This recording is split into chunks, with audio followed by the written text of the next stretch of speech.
Is anybody like me already tired of the political stuff going on TV? There is a ton. I was just going through, TV this morning, and it was all about the campaign trail and everything like that. The thing that bothers me, I think, the most about this time of year is not, well, there's a lot of what we used to call mudslinging back then, and bad talk about things. But I guess what bothers me quite a bit is that as the political rhetoric will start to pump up, and the news agencies are starting to pump that up, you're going to be reading and hearing about pastors that are also going to be jumping that up and jumping into political talk. And that makes me kind of sad, because it's never going to be a position of me to feel like I'm going to tell you how to vote or anything like that. And I don't think that that's my thing. But that being said, I'm going to talk politics today. I'm so scared. God. We've been following the book of Luke, but I want to talk a little bit about what politics were like in the time of Jesus. This is Tiberius, also known as Caesar. There were several Caesars, but this is Tiberius, and he was the person that was in charge around the time of Jesus. A little history real quick. This is a guy that was, at one time, he was kind of this nice, well-respected kind of soldier guy.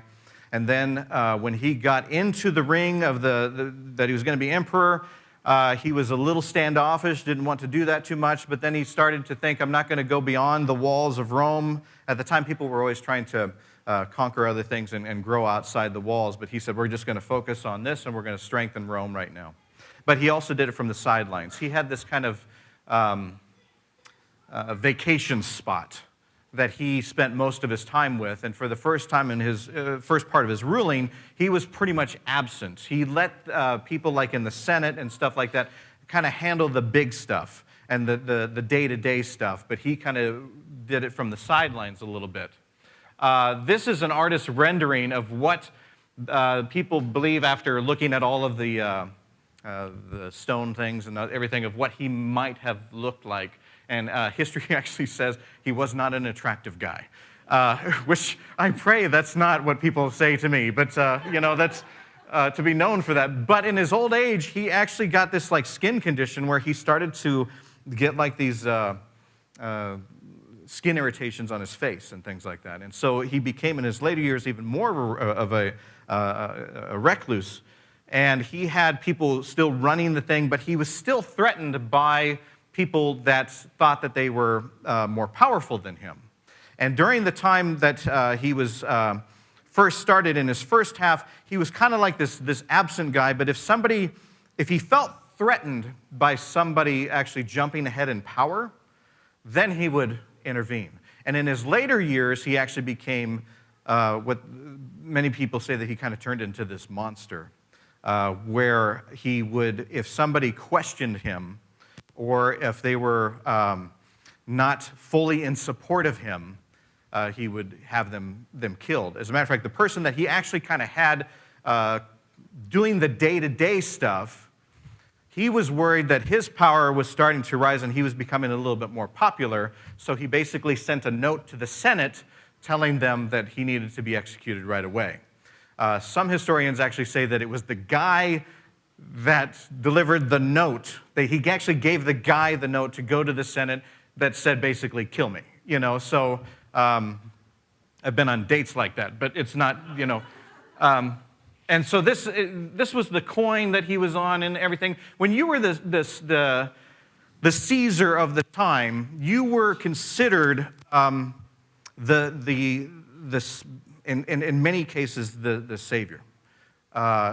It was not uncommon at that time for rulers to actually refer to themselves as the Son of God or the Son of Man. And so when Jesus would actually say that I'm the Son of God, Son of Man, he meant it in a different way, but he also stirred the political pot a little bit. People were familiar with that phrase, and some of them saw him as a person that was just directly challenging the government. In other words, some people saw him as a politician. And what we find in Jesus is that he was not about the politics, although his faith threw him into that world a little bit. He was about something much bigger than politics. We think of politics as the main thing, the big thing, and today we talk about it as like make or break and all of this kind of stuff. But what Jesus was trying to tell us then and trying to tell us for 2,000 years is that what he is there for is something much bigger than the realm or the containment that politics can just hold. He wasn't there to overthrow the government, per se. A lot of people thought he was. A lot of people thought he was going to be this soldier that came in and he was going to overthrow Rome and he was going to put the Hebrew faith in charge. And he was trying to tell them even back then, I'm more than that. I'm much more than that. But we have a tendency, even back then, to put people in a government situation on such a high level that it's almost a question of worship. It's almost a question of putting our faith rather into something spiritual, into something quite human, that they are going to save the world. And many people at the time thought that whoever the Caesar was in charge, that they were going to save the world because they saw Rome as the big superpower. We did this in our history, too. We've done this in many times. We've done this with George Washington. You can actually find pictures of George Washington, paintings back then, where George is actually floating in the clouds. People saw him, in many cases, referred to him as a savior of the people. They really did put him in a high regard, and some of them called him basically a saint. Some of them said that he was godlike. As we know, that took a lot more people to forge America than just one guy. But a lot of people at the time put all of their faith into this one person. And sometimes we do that. We really do put everything that we have into one person. That one guy is going to save the world for us, and we're going to be okay. And we forget that that one person that we put our faith into sometimes has flaws. George Washington had flaws. He was a slave owner. And not just a slave owner, he was a slave owner. We've tried to actually, there has been ways of trying to rewrite history because that's such an ugly thing. And people say, well, he was so nice to his slaves. He really treated them well. Even the George Washington historical people, the people that run the whole foundation, say that's not really true.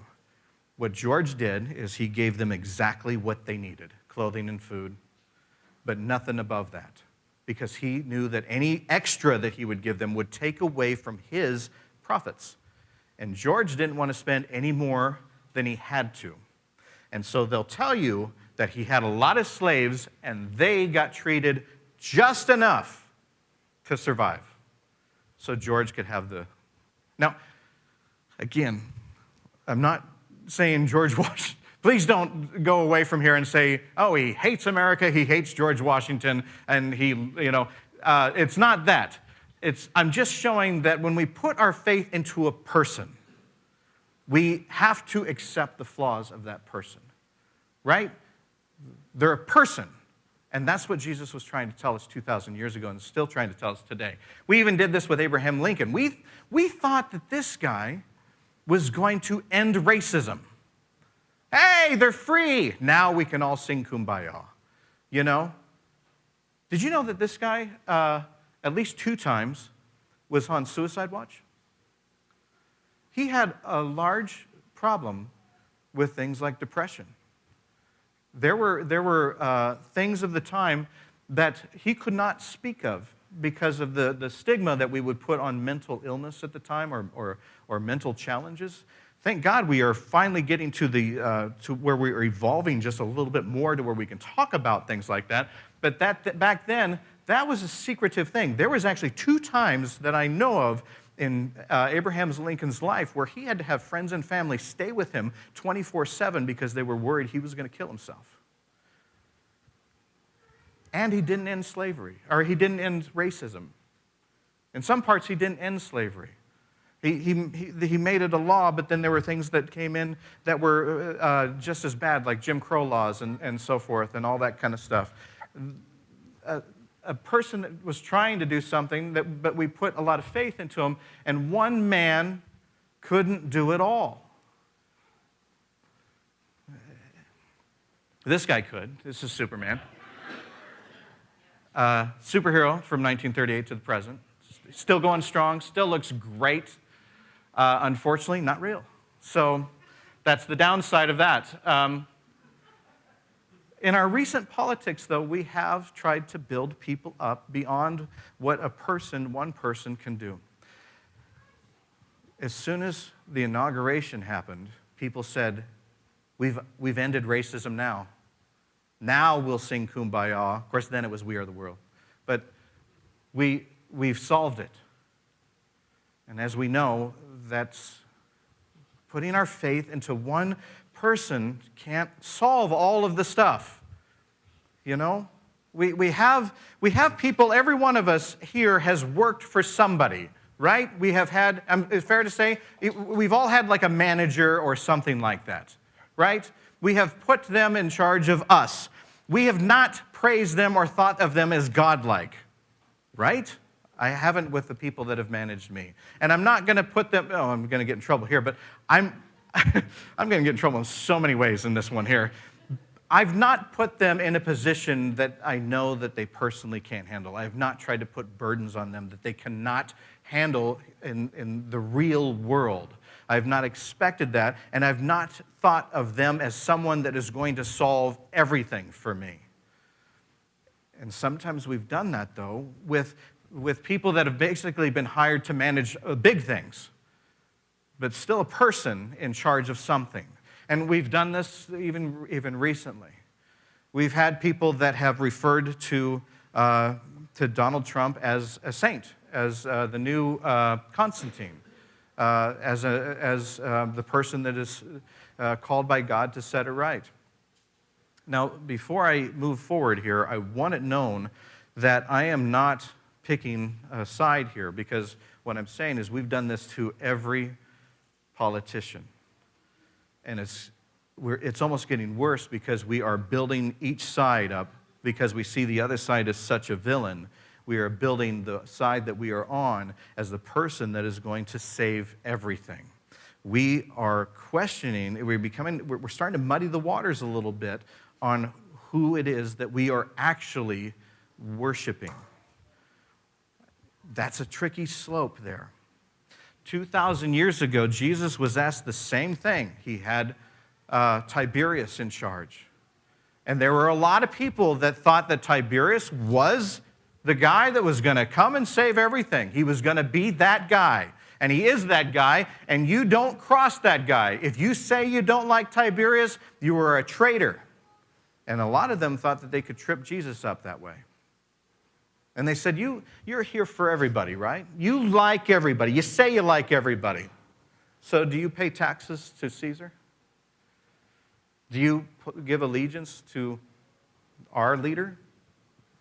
Because that's the Son of Man.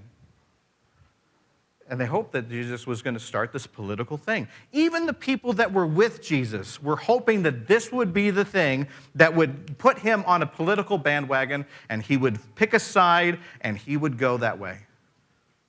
They were hoping for that one moment where Jesus would say, draw your arms, we're going to take this place. But instead, Jesus said, give me a coin. Remember the coin I showed you earlier? And he said, whose face is on this? And they said, Caesar. And he simply said, then give to Caesar what belongs to Caesar. And give to God what belongs to God. They were so hoping that he was going to fight that battle for them, and instead he gave them a different perspective. The whole time that we're putting all of our faith into this one person, I feel like we have God saying, what about you? When we put our faith into one person and we say, okay, all the world's problems, they're going to solve it, then we sit docile. And the whole time, I think Jesus was telling us, what about my relationship with you? What about your responsibility? What are you doing? How do you manage your household? What do you do with your neighbors? How do you treat the environment? How do you raise your children and teach them about love? What are you doing to change the world? You want it changed? I've been here the whole time. What are you doing? Imagine the burden that we would take off of the people that we vote for, but also just the process if we thought more about our faith defining our politics rather than our politics defining our faith.